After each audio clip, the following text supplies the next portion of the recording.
O tema da nossa mensagem é os últimos tempos, ou fim dos dias, ou fim dos tempos, e a doutrina de demônios. Então, a geração que Jesus de Nazaré estava vivendo era a mesma geração que Paulo estava vivendo. Era a mesma geração que Timóteo estava vivendo. Não é a mesma geração que eu vivo e que você vive. Porque eles, quando leem isso aqui, dizem, Jesus disse que não passará esta geração. Aí lê esta como se esta fosse hoje, como se isso fosse escrito hoje. Se isso fosse escrito hoje, aí seria pedido a esta. Mas isso foi escrito no ano 30, mais ou menos. 30 ou 31, ele morreu com 33. Então, quando Paulo disse os últimos dias, Paulo está se referindo aos dias daquela geração.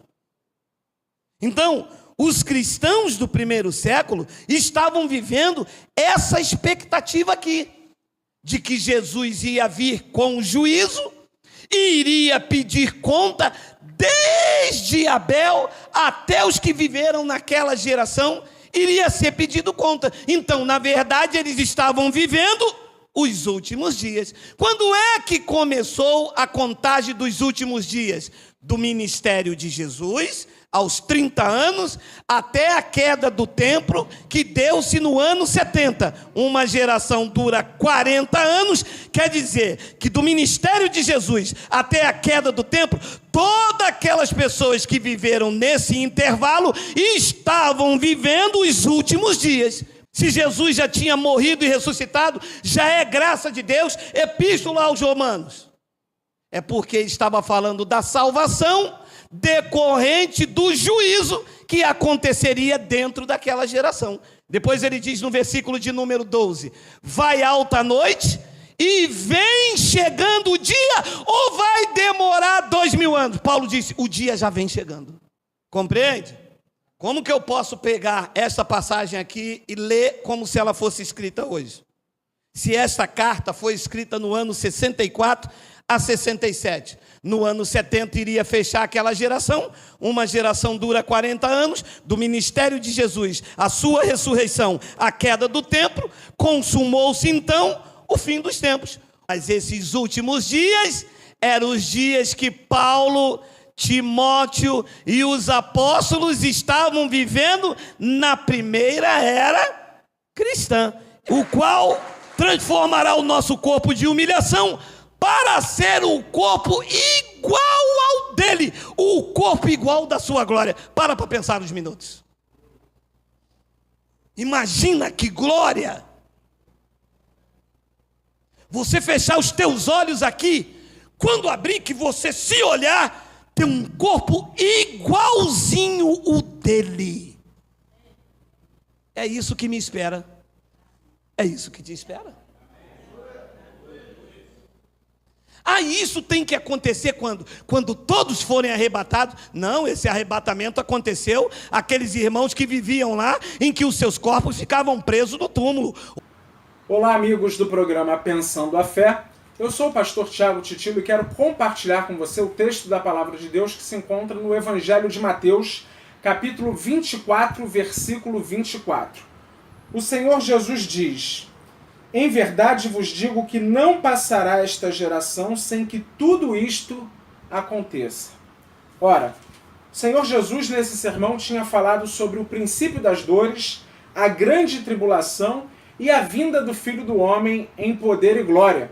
E depois de fazer estas afirmações relacionadas a estes três acontecimentos, ele diz que tudo aquilo aconteceria ainda naquela geração. Não passará esta geração sem que tudo isto aconteça. Será que Jesus se enganou? Sabemos que aquela geração ficou para trás no tempo e na história. E Cristo não retornou. Nós, os cristãos, ainda aguardamos a sua vinda para consumar a história e introduzir o estado eterno. Será que Jesus falhou? Eu quero te convidar a voltar para os versículos iniciais do capítulo 24. Estes versículos lançarão bastante luz sobre o nosso entendimento do que Jesus diz nesse verso 34.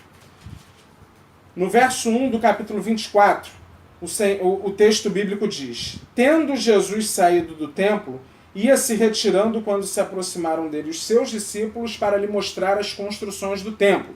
Verso 2. Ele, porém, lhes disse: não vedes tudo isto? Em verdade vos digo que não ficará aqui pedra sobre pedra que não seja derribada. Observe bem, Jesus está falando da destruição do templo. Os discípulos mostram as construções do templo para Jesus, e a resposta de Jesus é que não ficará pedra sobre pedra do templo que não seja derrubada. E os discípulos então fazem duas perguntas esclarecedoras a Jesus. Versículo 3. No Monte das Oliveiras achava-se Jesus assentado quando se aproximaram dele os discípulos em particular e lhe pediram: dize-nos, quando sucederão estas coisas? E a segunda pergunta: e que sinal haverá da tua vinda e da consumação do século? São duas perguntas feitas a Jesus e ele responde neste sermão as duas perguntas. Na primeira parte ele está falando da destruição de Jerusalém, da tomada de Jerusalém e da destruição do templo. E na segunda parte do sermão ele fala da sua vinda no fim da história, para consumar essa história e introduzir o estado eterno. Por isso que Jesus diz que tudo aquilo aconteceria àquela geração. A primeira fala de Jesus nesse sermão é uma resposta à primeira pergunta. Dize-nos quando sucederão estas coisas. Quando não ficará pedra sobre pedra das construções do templo que não seja derrubada? Jesus diz: isso acontecerá ainda nessa geração. Percebam que Jesus profere o seu sermão por volta do ano 30, no ano em que ele é crucificado. E a destruição do templo de Jerusalém ocorre no ano 70. Conte 40 anos a partir do ano 30, pois uma geração bíblica tem um período de duração de 40 anos. Se nós voltarmos lá ao texto do Pentateuco, vamos ver que o povo é liberto do Egito e fica 40 anos no deserto e somente a geração seguinte entra na terra da promessa.